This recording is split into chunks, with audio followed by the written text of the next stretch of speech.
الحمد لله رب العالمين والعاقبة للمتقين والصلاة والسلام على سيد الأنبياء والمرسلين وعلى آله وصحابه وأهل بيته وأولياء أمتي وعلماء أهل السنة والجماعة أجمعين. أما بعد فأعوذ بالله من الشيطان الرجيم. بسم الله الرحمن الرحيم.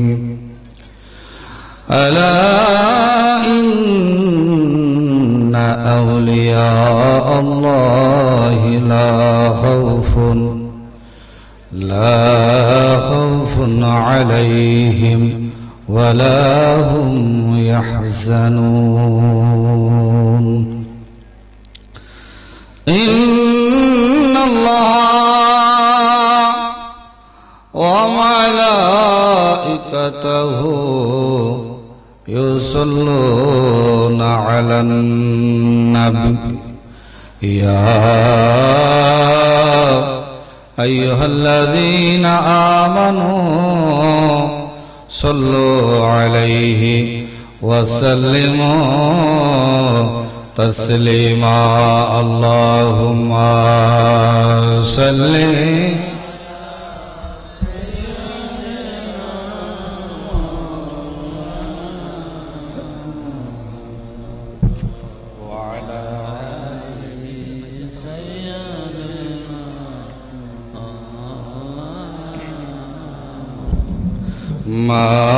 اللهم صل على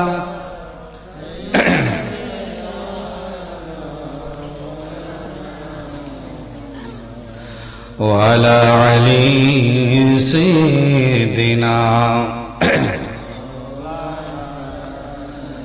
বাবার আমার বন্ধুরা, আল্লাহর নবীর জান্নাতের বাগানে আমরা এখানে সকলে একত্রিত হয়ে বসতে পেরেছি, এই জন্য আল্লাহর দরবারে আমরা সকলে উচ্চ আওয়াজে একবার শুকরিয়া আদায় করে সকলে বলি আলহামদুলিল্লাহ।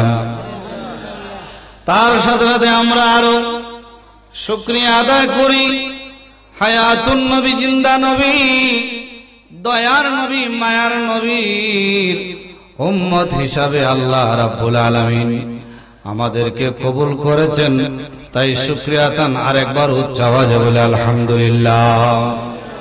আল্লাহ যেন নেকের সহিত, আমলের সহিত, মহব্বতের সহিত, ভালোবাসার সহিত আজকের এই মাহফিলে আমি গুনাহগার যা কিছু আলোচনা করব, আপনারা যা কিছু শুনবেন, আল্লাহ যেন নেকের সহিত আমাদেরকে কবুল এবং মঞ্জুর করেন, সকলে বলে আমিন।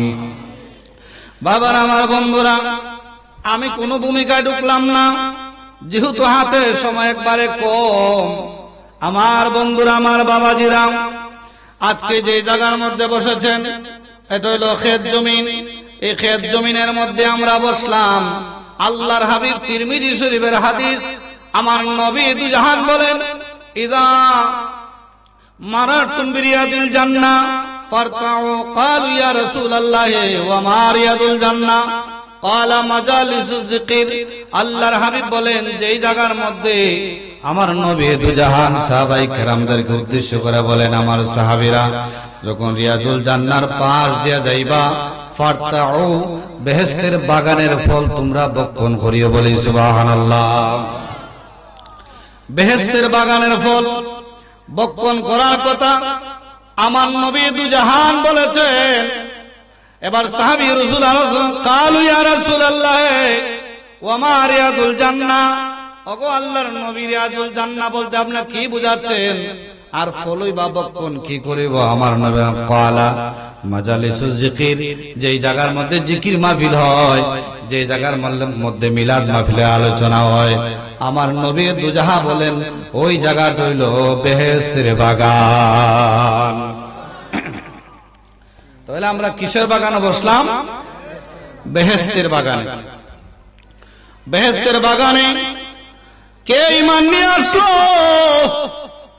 কে কুফর নিয়ে আসলো? ওটা ভিতরে আর একটু বাড়ানি যায়নি, সাউন্ডটা একটু ভিতরে বাড়াও, সাউন্ডটা একটু ভিতরে বাড়াই দাও। বেহেশতের বাগানের মধ্যে কে ঈমান নিয়ে আসলো, কে কুফর নিয়ে আসলো?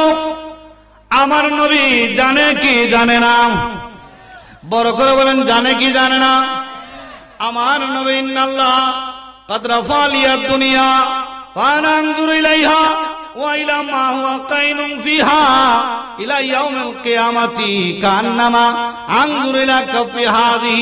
বড় করে বলা যাবে কি আল্লাহু আকবার। আমার নবী দুজাহান বলে ইন্নাল্লাহ, নিশ্চয় আল্লাহ তাআলা قد رفع لي الدنيا, এই যে বিশাল দুনিয়াটা আল্লাহ আমার সামনে তুলে ধরেছেন। ফানা আনজুরু ইলাইহা, আমি রাসূল এখন থেকে দেখতেছি। ইয়া রাসূলুল্লাহ, কতক্ষণ পর্যন্ত দেখবেন? ওয়া ইলা মা হুয়া কাইনুম ফিহা ইলা ইয়াউমিল কিয়ামাতি, আমি রাসূল এখন থেকে দেখতেছি কিয়ামত পর্যন্ত দেখতে থাকবো।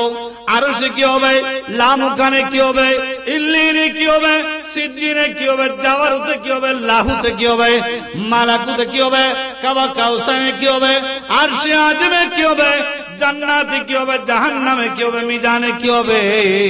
ওয়াইলা মা হুয়া কাইনুম ফিহা ইলা ইয়াউমিল কিয়ামাতি কান্নামা আনজুরু ইলা কাফি হাযিহি। আমার রাসূল বলেন, আমার হাতের তালু দেখতে যেমন কোনো অসুবিধা নাই, আল্লাহর গোটা সৃষ্টি জগৎটাকে আমি রাসূল এখন থেকে দেখতেছি, কিয়ামত পর্যন্ত আমার হাতের তালুর মতন দেখতে থাকবো। তাহলে এখানে আমরা কে ঈমান লই আইছি, কে কুফর লই আইছি, কে রাসূলুল্লাহর মহব্বত লই আইছি? আমার রাসূল দেখে কি দেখে না? আমার রাসূলের দেখার ভিতরে আসেনি না নাই? আমার গৌসে পাক বলেন, নাযার তুইলা বিলাদিল্লাহি জামান কাখার দালাতিন আলা হুকমতি সালি। আমার গৌসে পাক বলেন, আল্লাহর যত বিলাদ আছে, আল্লাহর যত দেশ আছে রে, আমার গৌসে পাক আল্লাহর বিলাদ, আল্লাহর तमाम দেশের প্রতি আমি আব্দুল কাদের জিলানীর নজর রয়েছে। বড় করে বলা যাবে কি সুবহানাল্লাহ? আমার গৌসে পাক বলেন, আল্লাহর तमाम দেশ, तमाम বিলাদ আমি আব্দুল কাদের জিলানী চোখের সামনে শস্যের দানার মতন দেখি। তাহলে আজকে এখানে মাহফিলের মধ্যে আইসুন যে আমার গৌসে পাক দেখে কি দেখে না? বিশ্বাস আসেনি না নাই? আমি যদি মাহফিলের আজকের যার স্মরণে মাহফিল, তিনি আল্লাহর একজন মকবুল বান্দা, আল্লাহর একজন ওলি, শাহ সুফি আলহাজ হযরত মধুমিয়া রহমাতুল্লাহ আলাইহির 69তম উরুস শরীফ। আজকের এই মাহফিলে আমরা উপস্থিত হতে পেরেছি, নিজেকে বড় ধন্য মনে করতেছি, ঠিক না? দেখেন, আমি এখানে অনেক মানুষই আছেন যারা আমাকে চিনেন, আমি যাদেরকে চিনি, যাদের সাথে আমার একটা আত্মার সম্পর্ক রয়েছে, যেহেতু এই এলাকাতে দীর্ঘদিন বসবাস করে গেছি। এই এলাকার প্রায় পরিবারের ঘরের মধ্যে আল্লাহ সাচ্চা নিয়ামত আমার খাওয়াইছেন। এই সবাই আপনাদের ভালোবাসার টানে আজও আপনাদের সামনে আজকে এসেছি। এখানে আলোচনা করিয়া আমি অনেক বড় কিছু হাসিল করে নিতাম পারবো, এই নিয়ত লিয়ে এখানে আইছি না। এখানে আমার ওয়াজ শুনলেও আমার কিছু লোক আছে মহব্বত করে দাওয়াত দিব, না শুনলেও দাওয়াত দিব। আসেনি না নাই? শুনলেও দিব, না শুনলেও দিব। আমি ওয়াজ কিরকম করতাম পারি না পারি এলাকার মানুষ সবাই জানে। এখানের মধ্যে ওয়াজ কইরা আমি আপনাদের কাছে বড় হইতাম চাই না, এসেছি দোয়া নেওয়ার জন্য। এখানে বাহিরের অতিথি মেহমানরা আছে, তারাও ওয়াজ করবেন। আমার আগে অনেকে আলোচনা করিয়া গেছেন, জাস্ট বসলাম কমিটির নির্দিষ্ট সময়ের ভিতরে। আল্লাহ পাক আমাকে যা কথা বলার তৌফিক দান করে ইনশাআল্লাহুল আজিজ আমি এর ভিতরে সমাপ্তি করার চেষ্টা করব। সকলে বলে আমিন। একটু দরুদ শরীফ আল্লাহুম্মা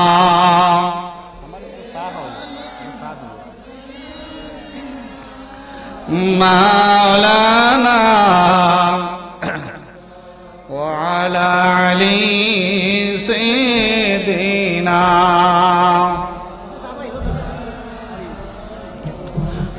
নবীর ইশকে হরিয়া শেখ পাগল দিওয়ানা তোমায় সারা দয়াল নবী বেস্তে যাবে না আল্লাহুম্মা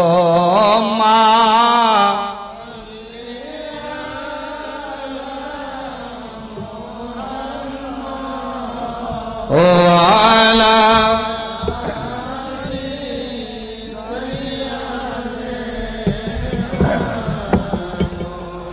মাদু আলা আলি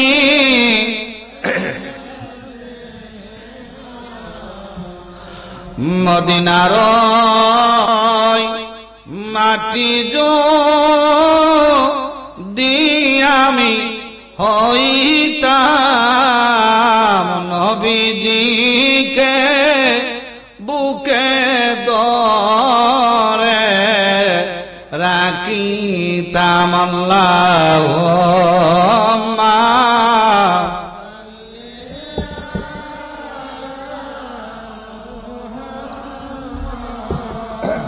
ও আলা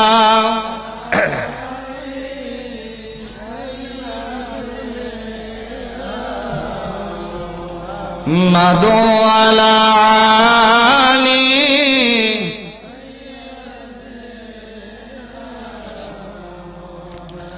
বাবার আমার বন্ধুরা আমার গৌসবাক বলেন নাজার তুলা বিলাদিল্লাহি জামান কাখার দালা তিনারা হুকমতি সালি আল্লাহর যত দেশ আছে রে, আল্লাহর যত বিলাদ আছে, আমি আব্দুল কাদের জিলানীর চোখের সামনে শস্যর দানার মতন বড় করে বলা যাবে কি সুবহানাল্লাহ।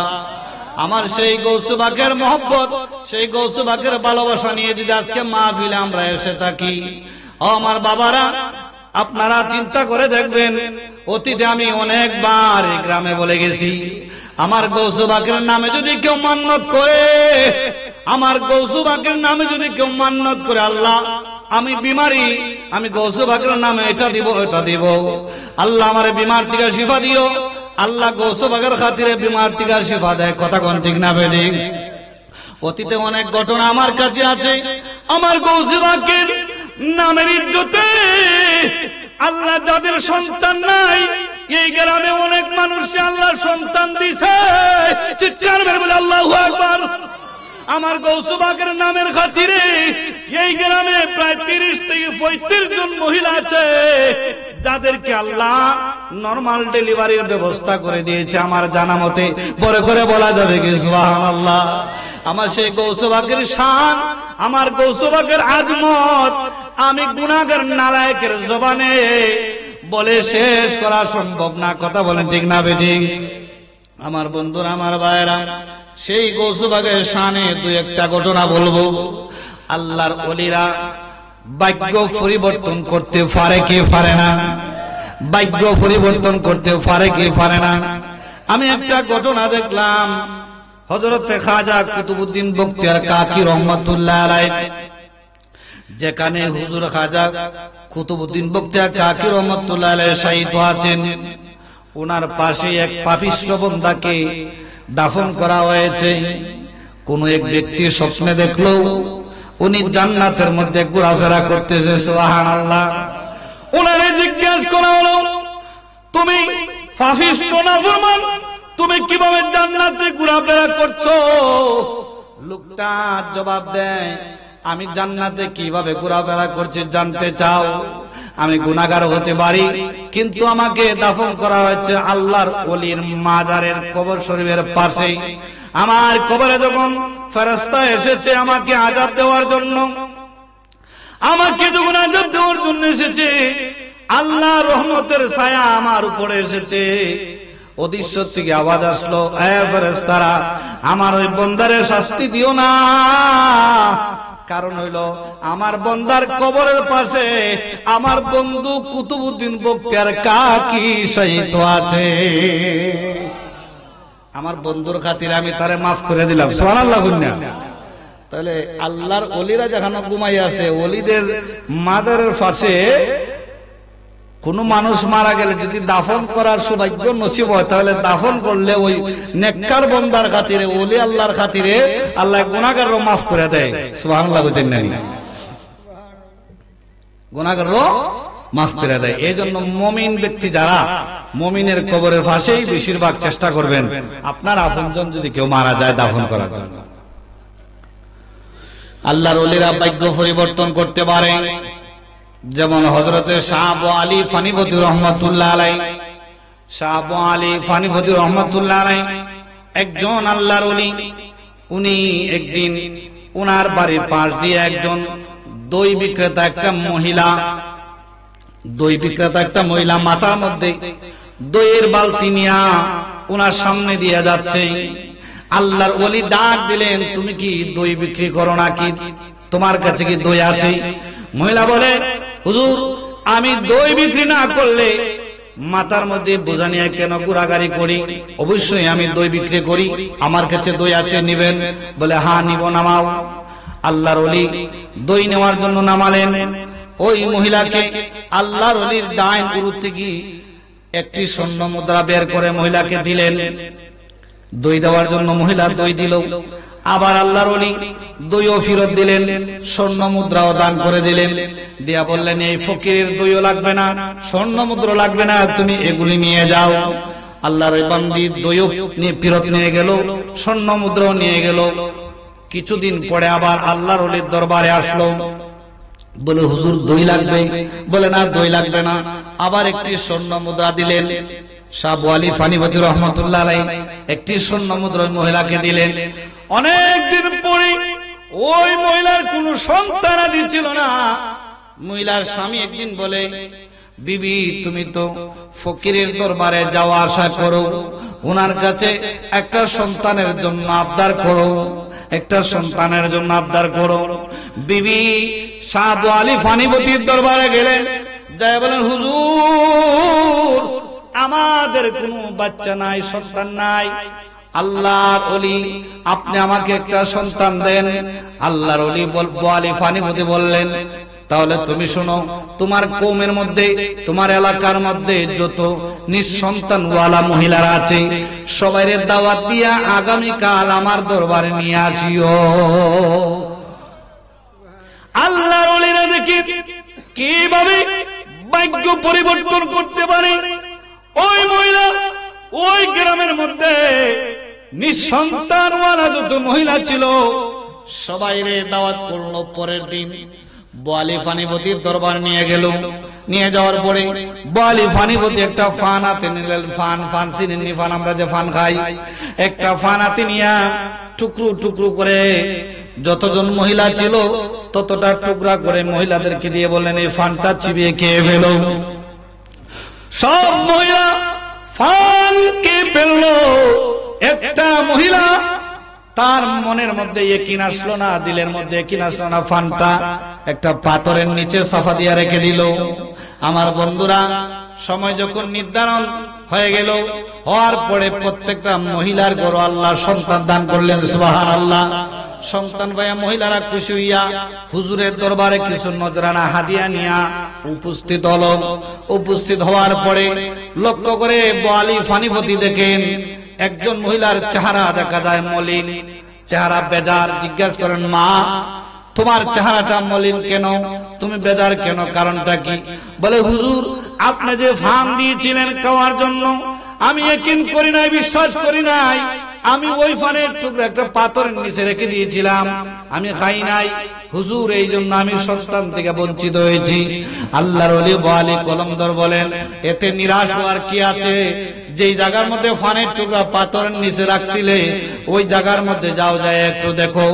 আল্লাহর ওলির কথা অনুযায়ী মহিলা ওই জায়গার মধ্যে দেয়া পাথরটা যখন সরানোর সাথে সাথে দেখে একটা ছেলে সন্তান একানের মধ্যে নড়াচড়া করতেছে।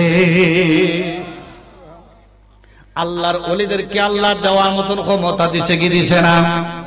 শুধু তাই না আমার বন্ধুরা, আমার ভাইয়েরা, হযরতে শাহ মুলতানি রহমাতুল্লাহ আলাইহির কাছে, আল্লাহর ওলির কাছে একজন মহিলা গেল, যায় বলল, হুজুর আমার কোনো সন্তানাদি নাই, একটু দোয়া করেন আল্লাহ যেন আপনার সন্তান দেয়। শাহ মুলতানি রহমাতুল্লাহ আলাইহি দোয়া করে কিছুক্ষণ পরে ঘর থেকে বের হয়ে এসে বলেন, মারে তোমার ভাগ্যে কোনো সন্তান নাই, তুমি চলে যাও, আমি দেখেছি তোমার ভাগ্যে কোনো সন্তানাদি নাই। ওই মহিলারা যখন আল্লাহর কোন ওলির দরবার হোক আর কোন জায়গা থেকে কিছু পাওয়ার আশায় যখন যায়, আর যখন কিছু পায় না তখন মনটা বড় খারাপ করিয়া, মুখটা আসল দিয়া ডাইকা মন বেজার করিয়া কিন্তু মহিলারা চলে যায়। শাহ মুলতানি যখন বললেন তোমার ভাগ্যে কোনো সন্তান নাই, মহিলা বের হয়ে গেলেন।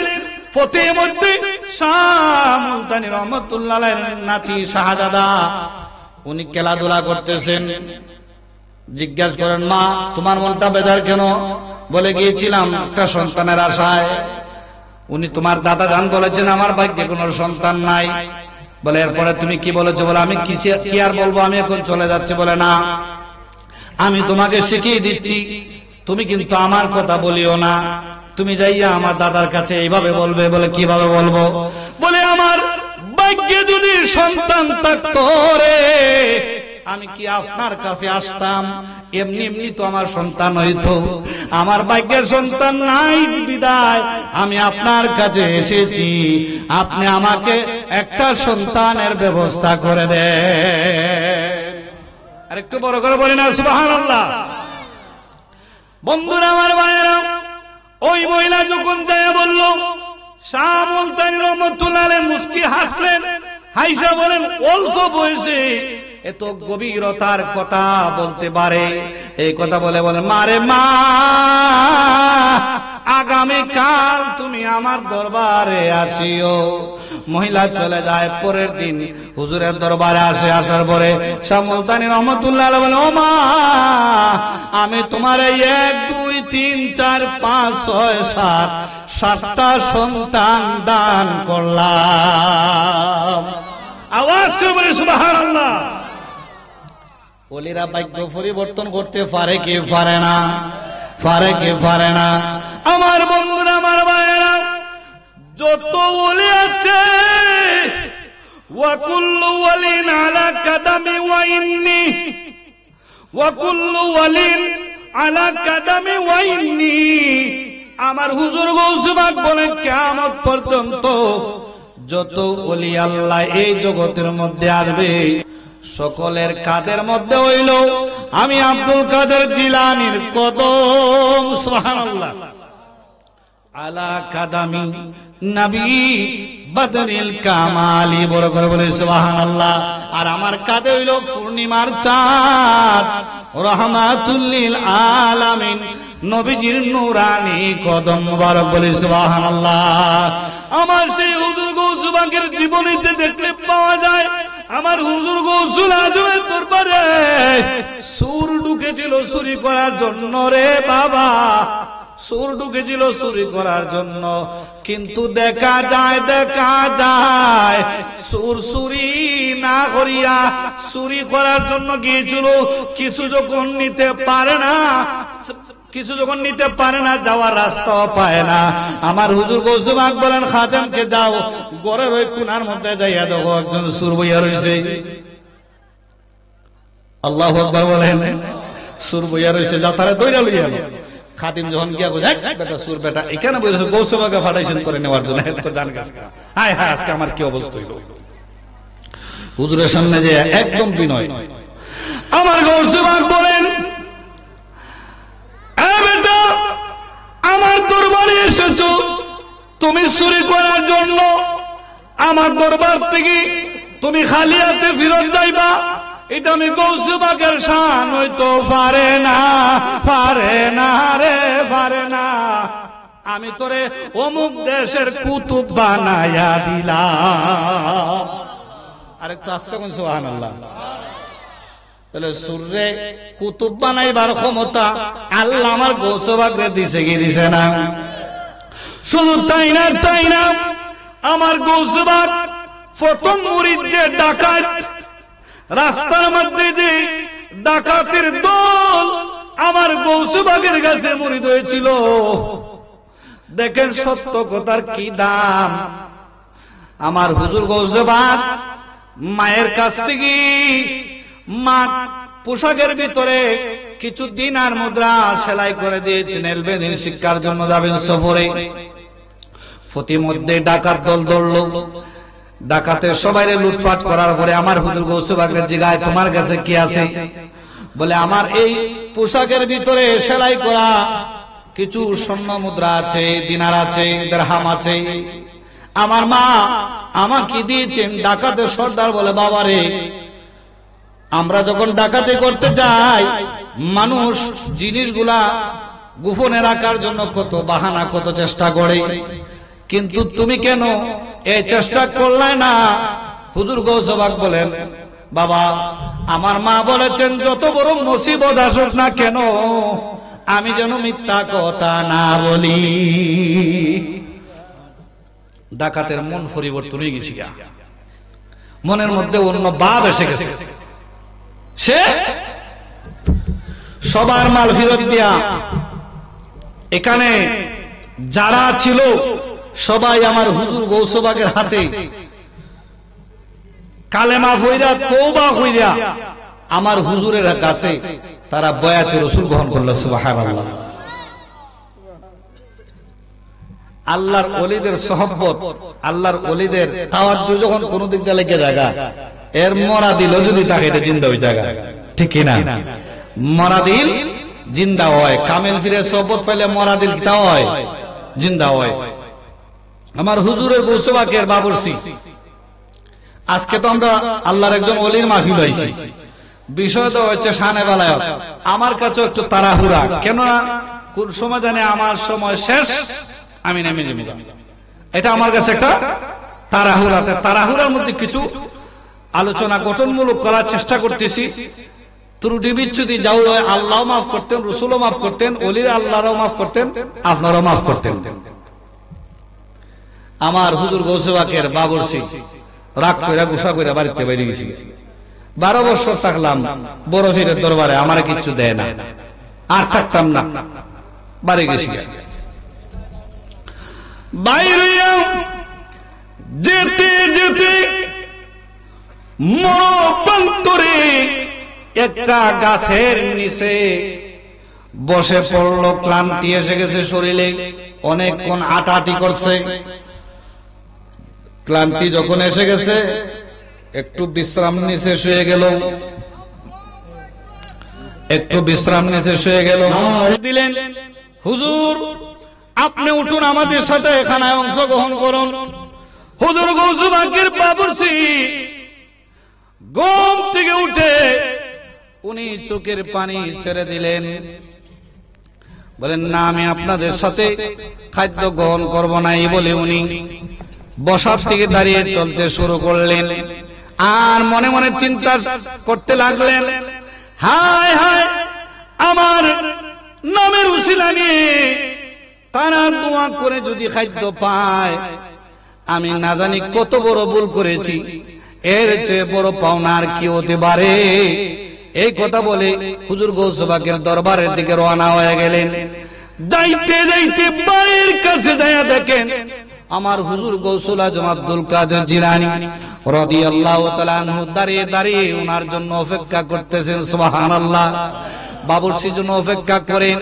বাবরসি যায় আমার হুজুর গৌসে পাকের কদমের মধ্যে হাত দিয়ে ধরে বললেন, হুজুর আমি ভুল করেছি। আমার গৌসে পাক বলেন, বাবা বিদেশ থেকে মানুষ আসে আমার কাছে কিছু পাওয়ার জন্য, নেওয়ার জন্য। বাবারে তুই তো আমার ঘরের ফুয়া, ঘরের মানুষ, তোরে দিলেও তো আসত, না দিলেও আসত। বলে হুজুর আমার আর কিছু লাগবে না, আমি যা পাইছি আমি আর বলে শেষ করতে পারবো না, আমার আপনি আবার পুনরায় আপনার খেদমতে কবুল করুন। সুবহানাল্লাহ। আল্লাহর ওলিরা দিতেও পারে নিতেও পারে, এই ক্ষমতা একমাত্র আল্লাহ আল্লাহর ওলিদেরকে দান করেছেন, ঠিক কিনা? আয়াতে মুবারক পড়েছিলাম, আল্লাহ কুরআনুল কারীমের মধ্যে বলেছেন, আলা ইন্না আউলিয়া আল্লাহি লা খাউফুন আলাইহিম ওয়া লাহুম ইয়াহজানুন। আল্লাহ বলেছেন, ওহে লোক শুনে নাও, সাবধান হয়ে যাও, নিশ্চয়ই আমার ওলি যারা, আমার বন্ধু যারা, ইহকালেও তাদের কোনো ভয় নাই, পরকালেও তাদের কোনো চিন্তা নাই। বড় করে বলা যাবে গে সুবহানাল্লাহ। আজকে আল্লাহর ওলির উরুসের মধ্যে এসেছি। এই গ্রামে আরো অনেক মুমিন মুমিনাত আছেন, ঠিক না? আল্লাহ যেন যারা এই গ্রামে আরো আল্লাহর ওলিরা আছেন, মুমিন মুমিনাত আছেন, সকলের রুহানি তাওয়াজ্জু যেন আল্লাহ আমাদের কলবে নসিব ফরমায়, সকলে আমিন। আজকের মাহফিল কমিটির ভাই বাবারা যারা এই মাহফিলটা সাজাইতে অক্লান্ত পরিশ্রম করেছেন, এলাকার মানুষ টাকা পয়সা দিয়ে সাহায্য সহযোগিতা করেছেন, আল্লাহ যেন সকলের দান সদকাকে কবুল এবং মঞ্জুর করেন, সকলে বলে আমিন।